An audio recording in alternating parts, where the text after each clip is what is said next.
Complain. He's Patrick DeHaan, and boy, do we have a jam-packed show for you today on this holiday Memorial Day weekend. Before we get into that, though, make sure that you like or subscribe this particular channel. If you're listening to us on something like Spotify or YouTube Music or Pandora or whatever in the world that you're listening to us on, you can also happen to, see us if you want as well on the video side. Just go to the Gas Buddy YouTube channel, and there are ways to get a hold of us if you have questions or comments. And Patrick's got that list as well. Hey, Patrick. Well, if you have a complaint, just send it directly to Matt. But the show, podcast at gasbuddy.com. As Matt said, leave a comment, follow us, like us, podcast at gasbuddy.com if you'd like to reach out.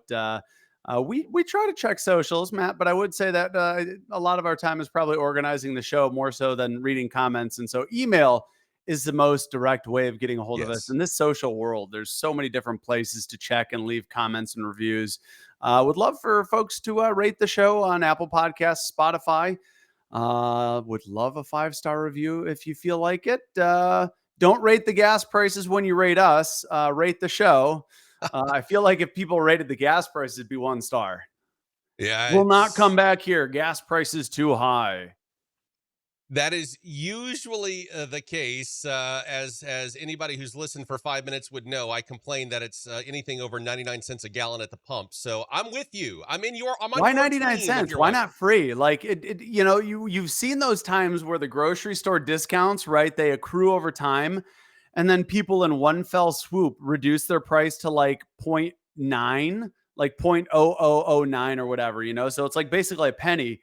That's even better. That's like old school where, it's not so much the price, it's watching the dollars go up way faster than the gallons. I'd like to slow that down, right? Throttle it down. By the way, interesting fact, Matt, stations are limited to pumping a maximum amount of gallons, 8 gallons a minute. So kind of useful or useless about talking about this. Every pump can, you can't dispense more than 8 gallons a minute. So I don't know who you need to hear that, but there's a limit to how fast pumps are allowed to go.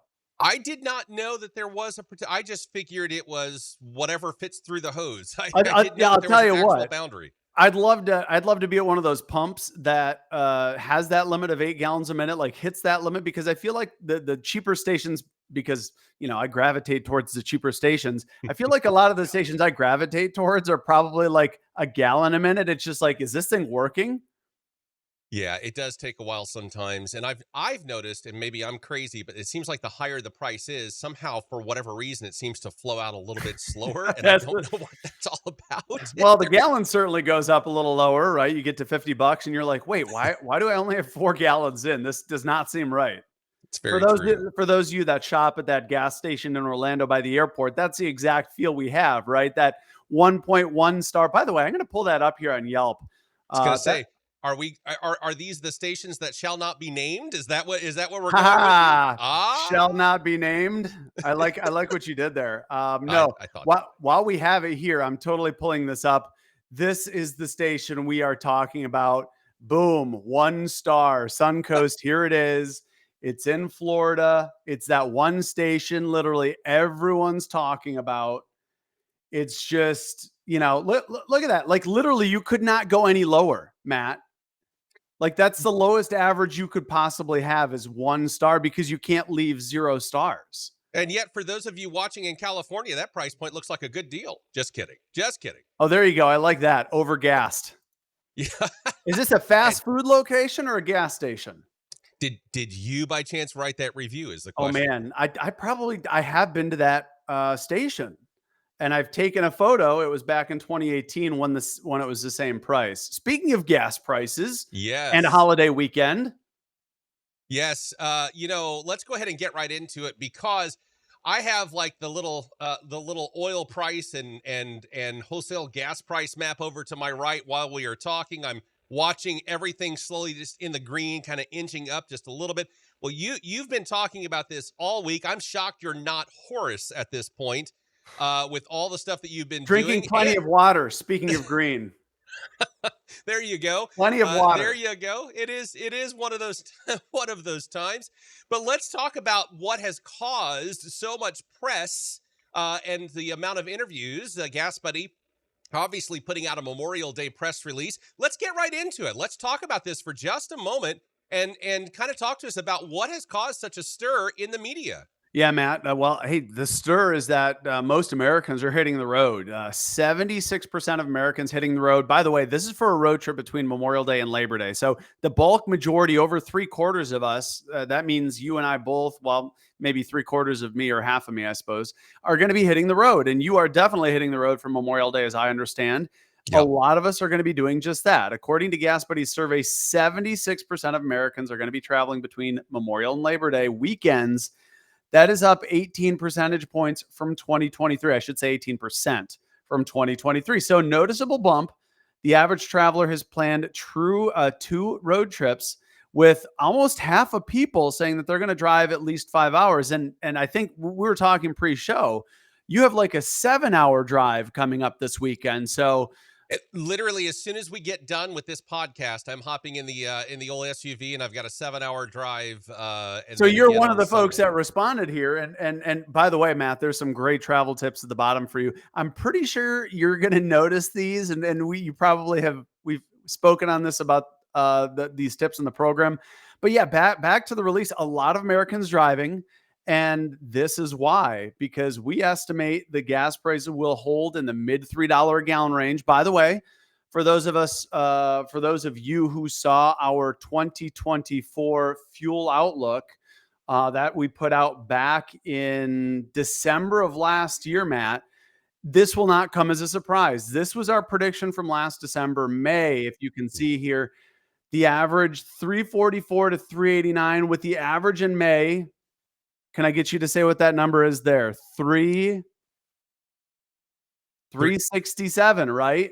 right? Yeah. Where do we stand today? Not too far off of that. We're at 360 a gallon. Hey, look at, we're going the right way, Matt. Matt, prices are down 7 cents from a month ago. And that's the story. That's why the media is kind of obsessed, right? Because everyone's been saying, hey, don't prices usually go up in a Memorial Day? Well, they can, right? Oil's a commodity. It does fluctuate. So prices can go up or down, but they're coming down in most areas, but there are some exceptions. Sorry, Great Lakes. We did see some refinery outages. Yep. I see you, Michigan, up 14 cents. Price cycling. Maryland up 12 cents. Minnesota, Iowa. California, though, nicely down 8 cents. So yeah, Matt, we are getting into and look at, most of these are small declines. So we have seen some areas that are on the increase heading into Memorial Day. So I'm not gonna, I'm not gonna pretend that those people don't exist. There definitely have been some people that have seen prices go up. If we look at the change in the last week across the country, let's see where those prices are going up. Whoa. Wow. All here in the Midwest, down a little bit down the Mississippi River. It looks like Florida, they reset. Look where the prices are going down, Matt. The blues and greens here. New England, apparently the Dakotas, and then everything west of, too bad it's not the Mason-Dixon line, the west of the Rockies is going down. Look at Los Angeles County, San Bernardino. Look at that, down 9 cents in the last week. So finally, the West Coasters, Matt, are not getting the raw end of the deal. Even it's declining out there.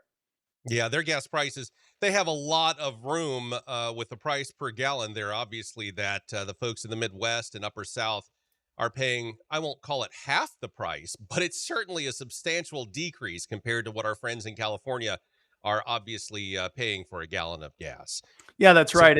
And to shift back here, if I could hit the right button to share the screen, though, let's try that one more time. If you want to take control of that, there we go. Getting back to the summer, because Memorial Day is just the start of summer. I think the overall all news is pretty good, Matt. Memorial Day is probably going to be the most expensive holiday if things go well. We've spoken on this program before about hurricane season. We've spoken before about refinery outages, so those could be wild cards. But that's basically it. Gas prices are the number one factor, Matt. Unsurprisingly, right? 63% of people said gas prices are the number one issue. For any C-store operators out there, this does not come as a surprise. People hitting the road for Memorial Day do not want to spend a ton of money on gas. So yeah. there you have it. I mean, Matt, do either of us go to the place that's more expensive?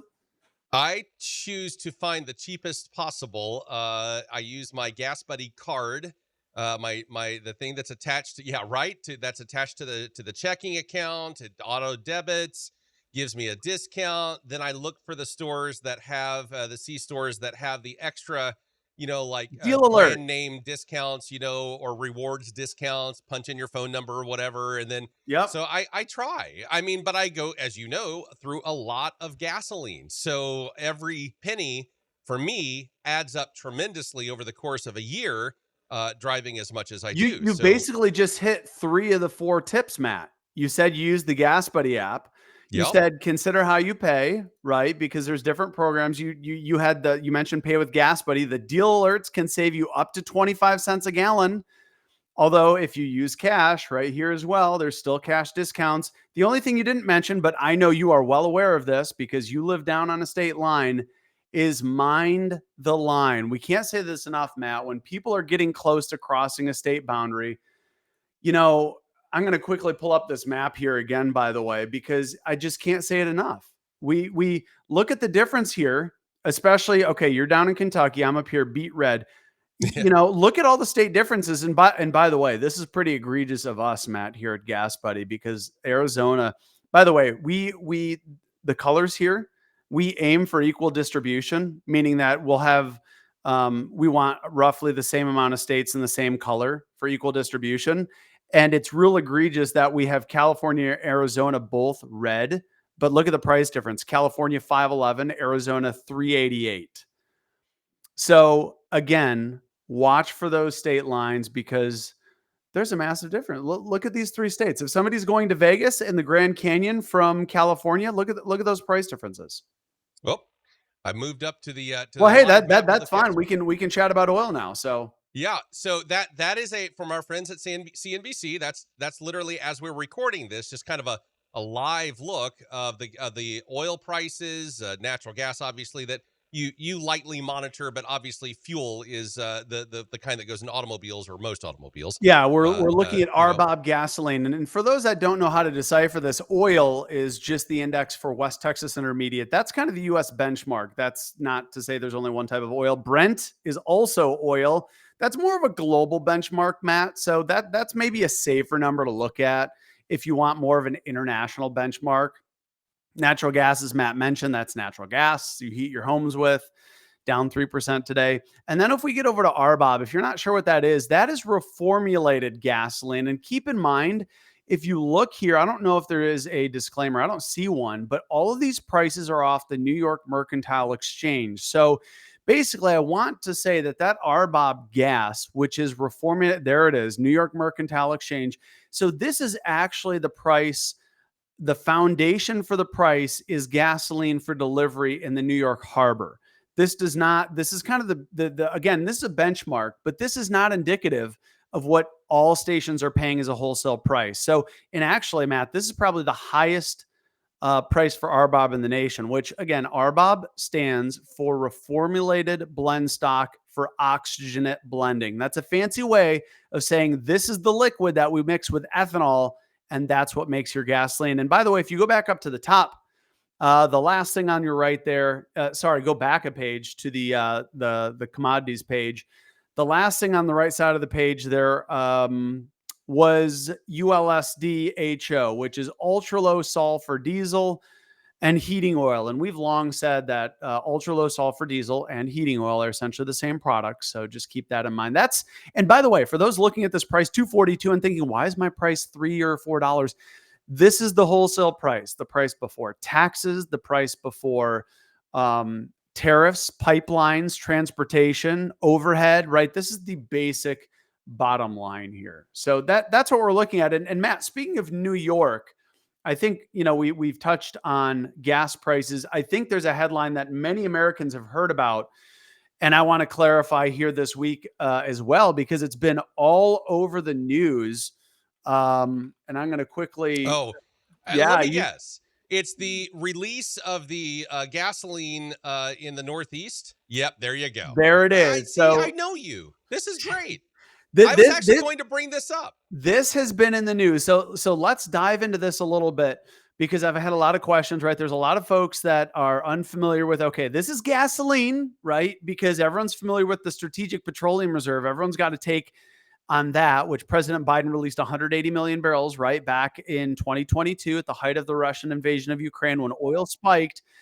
This is gasoline. Now, this is interesting because as you'll see here, the Biden administration said Tuesday it's releasing 1 million barrels of gasoline from the Northeast Reserve. It was established by Obama in a bid to lower prices. Let's be honest, this is political spin. The Biden administration saying that they're trying to lower prices. The reality is this: Congress passed a budget that required the president to shut this down. Congress required the president to shut this down. So they're not releasing oil, Matt. I mean, excuse me, see, and I even tripped up. They are releasing gasoline, but they're shutting it down permanently. Why, you ask? This has cost taxpayers roughly $19 to $20 million a year just in maintenance costs. Wow. It was built in 2014. That's 10 years ago. 10 years times 20 million in maintenance a year is $200 million just in maintenance. The gasoline that's inside of that, Matt, today is worth $103 million. And by the way, I'm going to quickly bring up here a reminder. I know people have been very politically angry. The Biden administration is sacrificing national security. Keep in mind, look at what this is back in, I'm going to pull the date up for you. Full disclosure. Let's zoom in on that date. February 10 of 2020. What did Trump propose? The exact same thing. In fact, by the way, ignore the SPR. We're not talking about the 15 million barrels that he wanted to get rid of.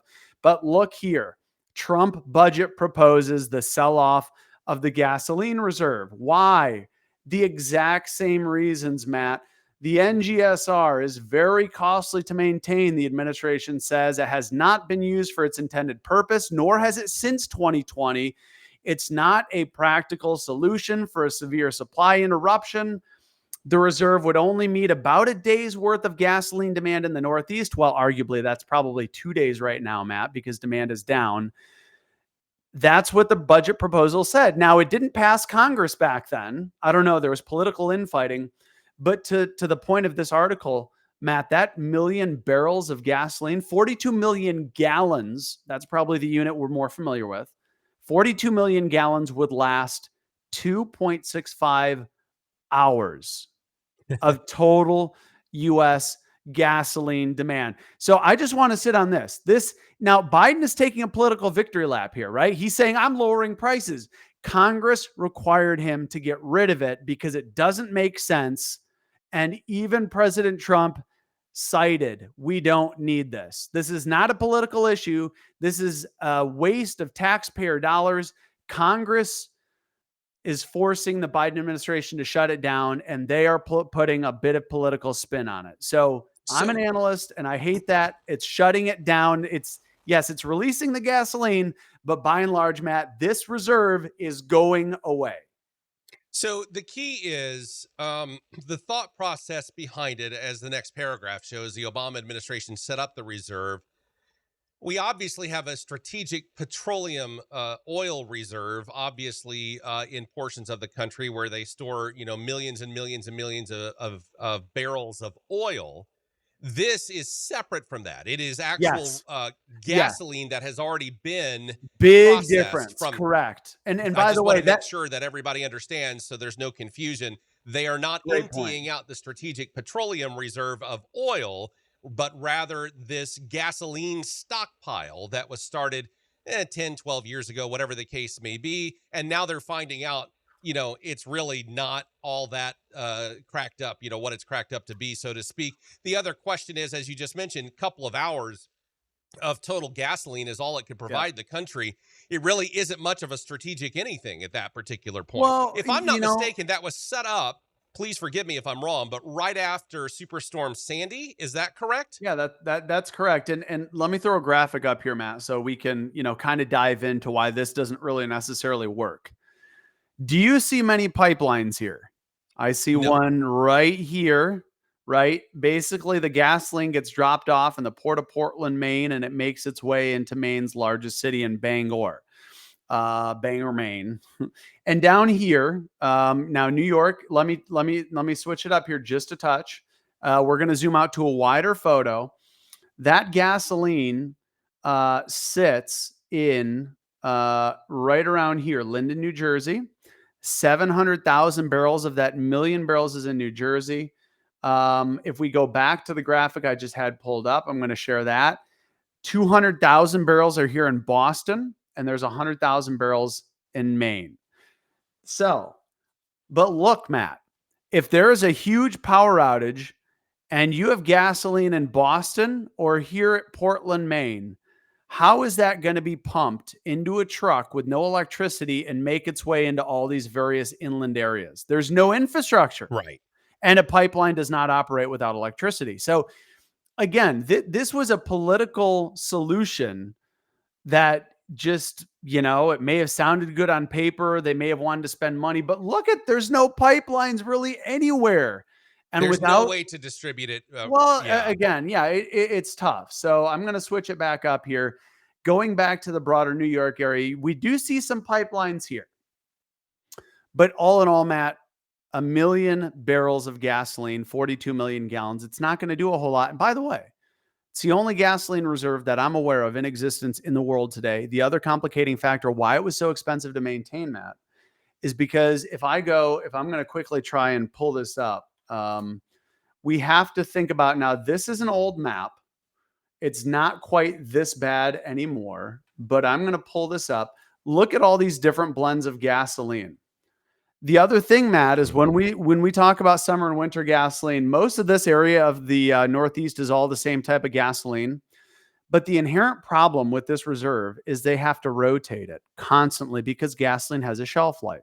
Right. Gasoline, right? There's products like Stable, who's not a sponsor of this show, by the way, that you put in your car if it's going to sit for a long period of time to stabilize the chemical reaction that's degrading over time.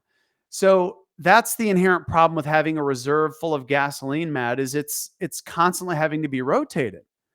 And that's where the cost comes in because, as I mentioned to you, there's 3 different areas where this gasoline is stored: New Jersey, Boston, and Maine. Imagine having to rotate those barrels in and out, all 3 of those places every spring.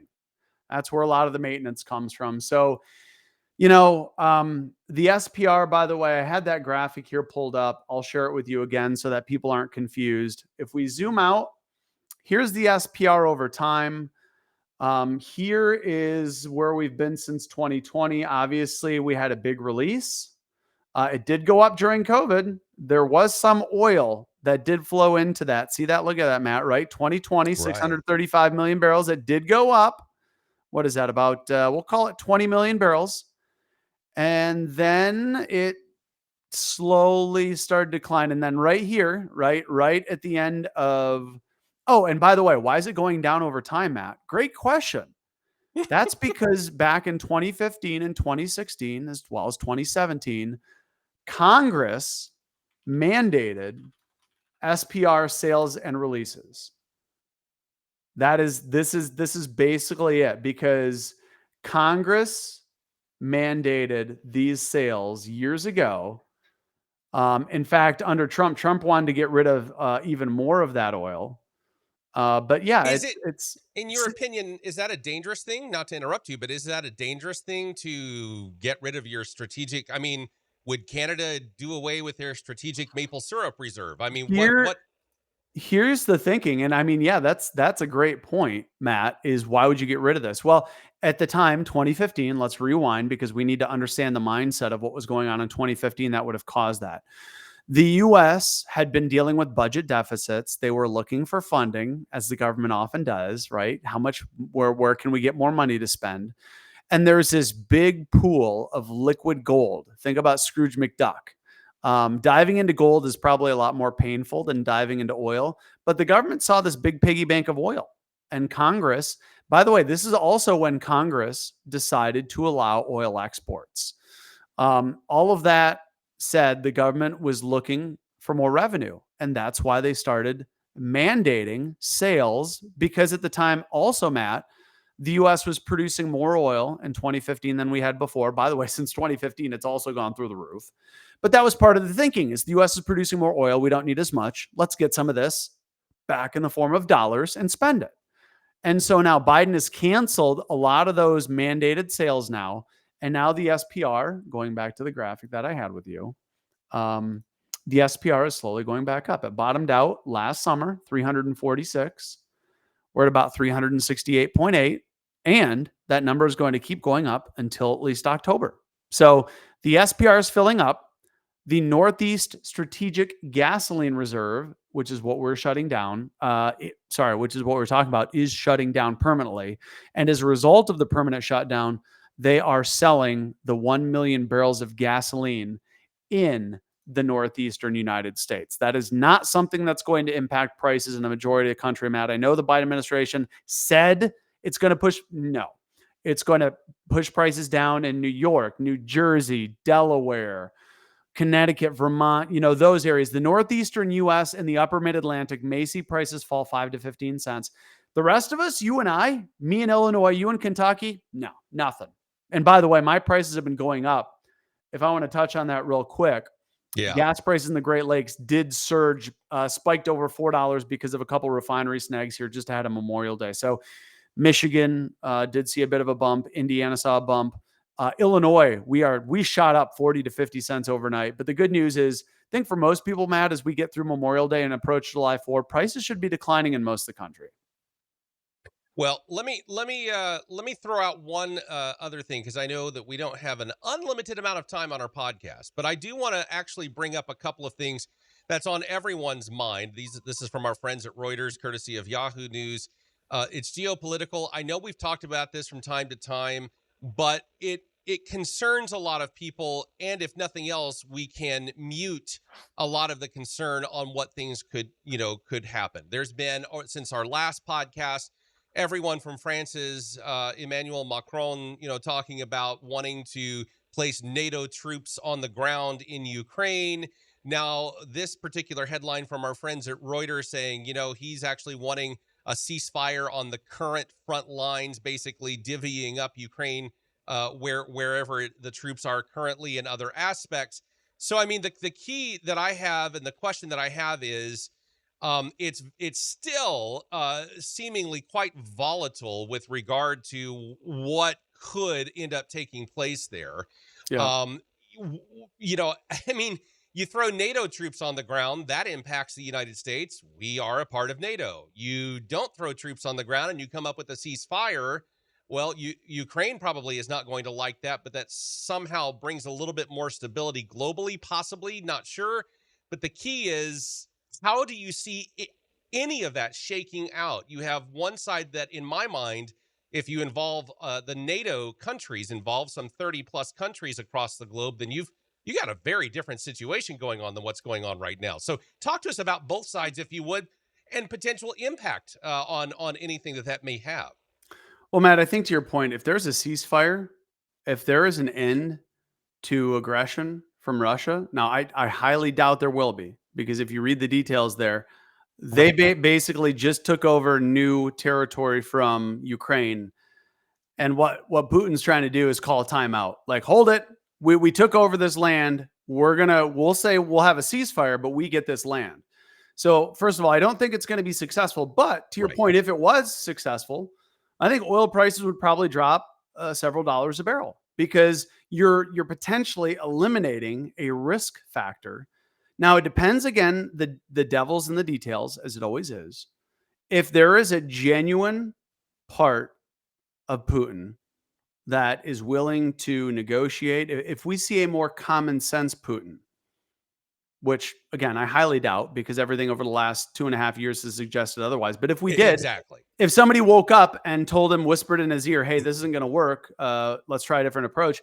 And if he was being honest, I mean, it really just depends on that. But yeah, I mean, oil prices could go down quite a bit, because oil hates turmoil. And though there's not necessarily unexpected turmoil right now between Russia and Ukraine, what happened at the end of World War II? I mean, this is not a world war, but the psychology is important, right? People feel, right, like that's a risk that disappears. So if people would feel the same way, oil prices would probably go down quite a bit. There'd be a lot of kind of this cooler heads and a sigh of relief, Matt. So, and by the way, speaking of, I would quickly mention here one other point kind of on this subject, because people have asked me, like, we're still paying more than we were prior to COVID. So Russia and Ukraine, that's still active. That is still risk. Even though the risk has fallen over the last 2.5 years, that's still risk. But the other thing I was going to mention is, why are oil prices, people have asked me, why are gas prices still so much higher when oil is below $80 a barrel? Well, keep in mind, by the way, why gas prices are higher this Memorial Day by about 6 cents a gallon, Matt, depending on where you are. Keep in mind, last year, oil prices were below $70 approaching the summer. That's actually what caused OPEC. You'll remember last July when oil prices fell below $70, OPEC said, all right, we got to do something. So they cut production. And they cut it all the way till the end of June. And now they're probably going to extend those cuts again and again and again. The reason why oil prices are low and gas prices may not be is a graphic that I'm going to show you here. And I'm going to describe it for the people that are listening, is refineries, refineries, refineries. Look at this graphic. Look at 2020. U.S. refining capacity reached 19 million barrels a day. From 2013, and by the way, for those of you listening, I'll just sum up the graphic here. Back in 2013, the United States had about, we'll call it 17 million barrels of operating, the keyword operating capacity, because you see the gray shade here, Matt, that is idle capacity.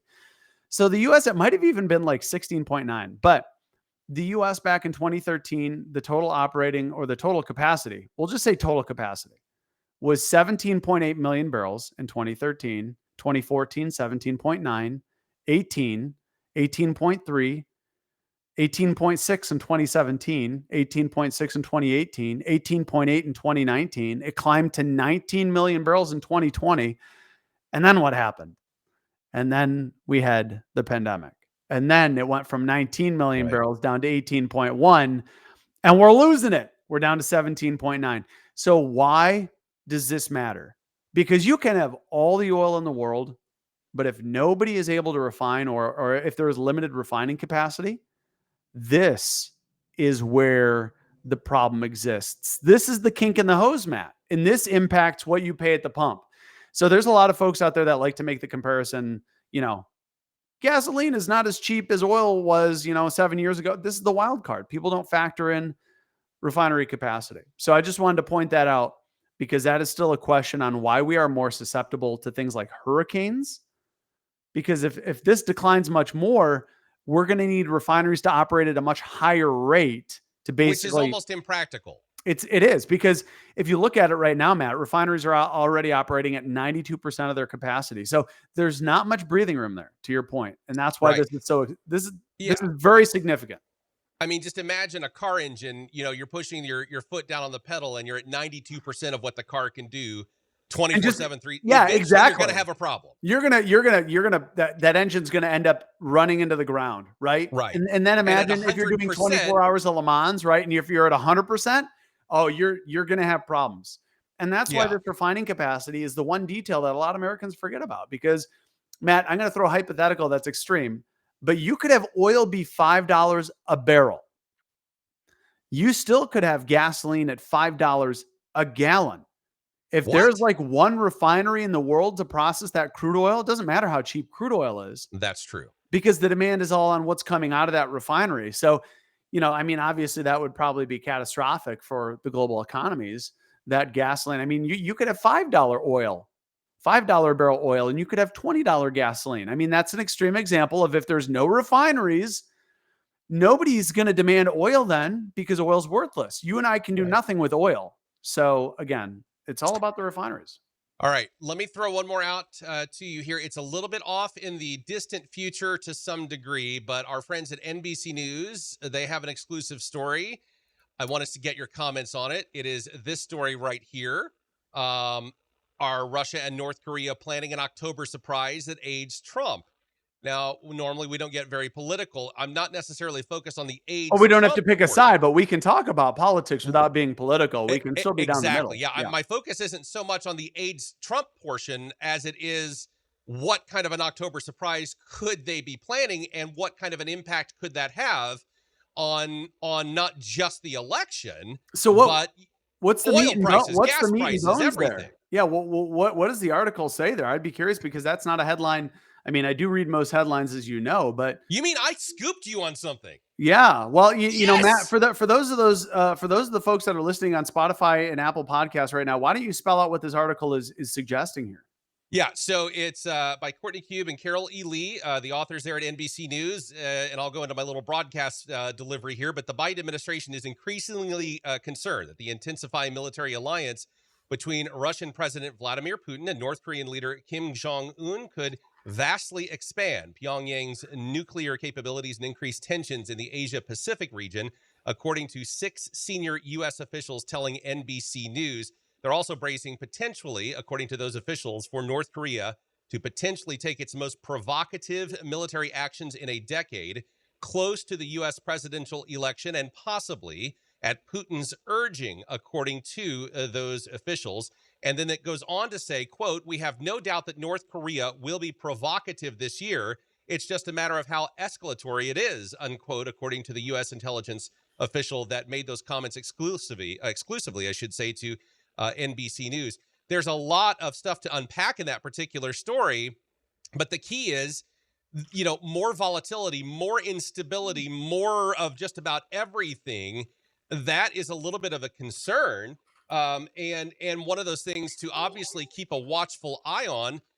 What are your thoughts on all of that? I mean, how could that impact oil prices, gas prices, the overall economy beyond just a presidential election, which, according to NBC, is what it might be. Yeah. Its primary aim would be, but there can be a lot of, aftermath that could impact beyond just a presidential election on something like that. And keep in mind too, that's the time of year, Matt, that gas prices are usually trending down. So if there is some noise, that certainly could have ramifications for the election. To have that.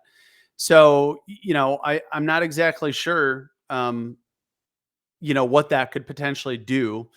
There's obviously a really wide range there, depending on what they're going to be looking at. But again, that's the time of year that gas prices usually decline. So we'll have to see what they have up their sleeve. But absolutely, Matt, if there's something there, I mean, obviously, I think there's going to be a lot of disagreements on how Russia tried to influence the election last time. We just don't know what they're going to do, right? We know that countries like Russia and China have been actively collecting data, looking at trying to plant information, right? I think that's part of the reason why U.S. politicians have been trying to crack down on TikTok, is that they're worried about it using TikTok being somewhat of an outlet for propaganda from the Chinese, and Russia has been influential as well. So that's a big what if. If that amounts to something else, that certainly could be significant. And hey, one of the final topics to discuss here in this particular episode, the NOAA come out, National Oceanic and Atmospheric Administration, with quite honestly one of the most aggressive predictions for the Atlantic hurricane season, because there is a Pacific hurricane season, but the Atlantic one is the one that gets all the attention, than I have possibly ever seen. It's quite aggressive in the quantity of named storms, some of them being, major storms. I don't ever recall, while living years in Tampa and whatnot, I don't ever recall a forecast quite this aggressive. It mimics and mirrors the ones that we were talking about from the, out the folks in Colorado. Well, yeah, and this is kind of a big deal too. It's a really big deal, Matt. And by the way, I do have a story pulled up from your outlet, WFLA, if I can share that here with the audience. Absolutely, it's a huge concern, because here we go. The NOAA, National Oceanic Administration, is predicting a very active hurricane season, issues the highest ever May forecast. So obviously you and I have talked about this, right? Yeah. Extensively, because that Gulf of Mexico region, it's a big deal. Yeah, it's a huge deal, because the nation's largest refineries are down in those areas. I mean, if I were to show you this graphic here real quick, and I'm just prepping it, this is just some of the infrastructure. All these dots are either oil wells, refineries out in the Gulf of Mexico. From the mouth of the Mississippi, right about here, Matt, all the way over to Houston. Like, if we were to draw a field goal post between Houston and, the mouth of Mississippi. Look at all of this stuff. It's a sensitive region. I'll throw it back to you here, but, this is troublesome. This could be something that really does influence prices. And who knows when the first storm is going to form. If I were still living in Tampa right now, I used to even host a show on 8 stations down there for it was called Tampa Bay Tomorrow, and we spent the entire month of May talking about hurricane preparedness. Yeah. It's a very big deal for those who live along the Gulf Coast area for a whole myriad of reasons. But if I had seen a forecast quite like this one's a big one. The NOAA is usually somewhat conservative in their predictions. In fact, if anything, they try to essentially underpromise, if you will. They try to err on that conservative side. They don't want to be the boy that cries wolf, right? Yeah, exactly. They try not to create that concern. So the moment that I saw this quantity of storms coming from them, it certainly kind of raised the hair on the back of my neck, if you will. And I'm like, okay, that's something to pay very close attention to, because that is very abnormal for them to come out with a forecast quite as extreme or as serious as this. So, there's a lot of infrastructure there. And unfortunately, when you get storms coming off the Horn of Africa, as it's called, and makes its way across the Atlantic, it's almost like the Gulf of Mexico is where that bowling ball kind of moves into to figure out which pins it's going to move toward. And I don't mean that in a comical way. I mean, that's basically what it looks like. It shoots right through the Caribbean.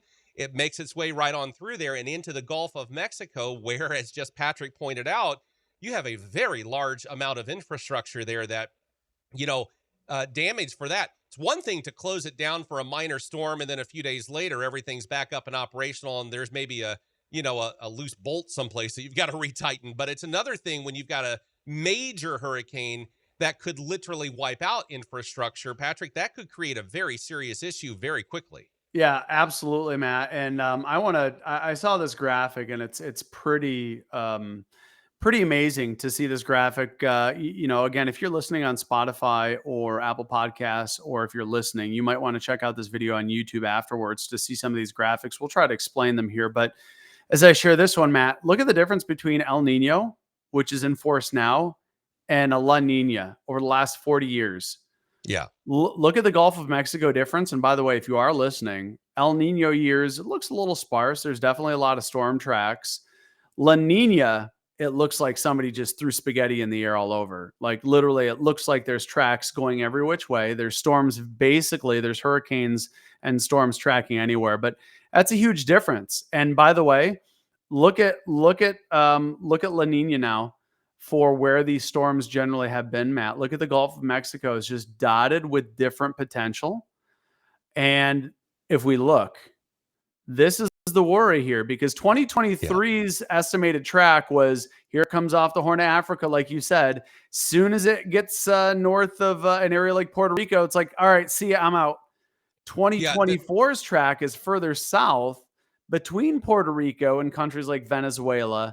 And I hate to say it, but a lot of these track tend to be right through here.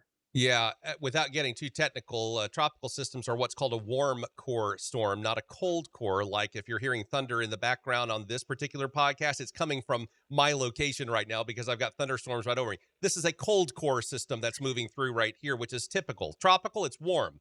And the reason I bring that up, it likes warm water. So it navigates across as much as possible as warm water. La Nina creates a weaker steering current out in the Atlantic, which then are a stronger steering current, I should say, and keeps it forced down below and moving right in through the Caribbean and into the Gulf of Mexico as a potential. And then, of course, you have August and September where the storms literally force near the Yucatan Peninsula and form, I should say, and move into the Gulf of Mexico a lot. There's a lot of moving targets there, but the fact, like I said, that NOAA has put out their forecasts, and it's just, and yeah, record hot water temperatures for those of you listening, that's also an area of concern. This is a problem. It is one where you almost want to hold your breath. And if I were living in Tampa again right now, I kind of would be as well, because make sure, for those of you in the Gulf Coast area, my old habits are coming out. Please make sure you have a very well-stocked hurricane kit. All the stations there, the local stations, TV and radio will give you a checklist essentially to go with. but make sure that you have a hurricane kit that you can load up if you are called on to evacuate. And those are the things that are there. And that's just, again, it's an old habit of mine, but it's a very tried and true situation for really anybody that lives in the path of Yep. something where you're going to Yep. be called to get out of harm's way. And again, where this impacts everyone, Matt, is not just, even if you're in the South, you have to be watching this, but this is a potential impact to gas prices again. This is why our Gas Buddy 2024 forecast had a huge risk in August. You'll notice the difference between the lows and the highs is really significant because of this uncertainty. So, I mean, hey, safe travels for Memorial Day. If you're on the road, we'll keep track of your gas prices. The good news is we're going to be trending lower. But the big uncertainty is what the second half and the closing innings of summer are going to look like. Obviously, there's some obstacles to get through, Matt, but summer's here, Memorial Day. Let's not forget what it's all about. But if you're out there hitting the road, safe travels, Matt, to you. I hope it's going to be a great summer for everyone. We'll be here for whatever comes your way, whether it's lower gas prices or tropical storms. Matt and I will be here again. Yeah. Reach out to us, podcast@gasbuddy.com, if you'd like to shoot us an email. But would love this weekend too, by the way. If you're out on the road, Matt, let's remember the community effort. Gas Buddy is a community effort. We would be nothing without our volunteers who use the Gas Buddy app to submit those prices to us. Make it a community effort. Help each other out. Let's all find those lowest prices. And again, try to report a couple prices as you travel on the road.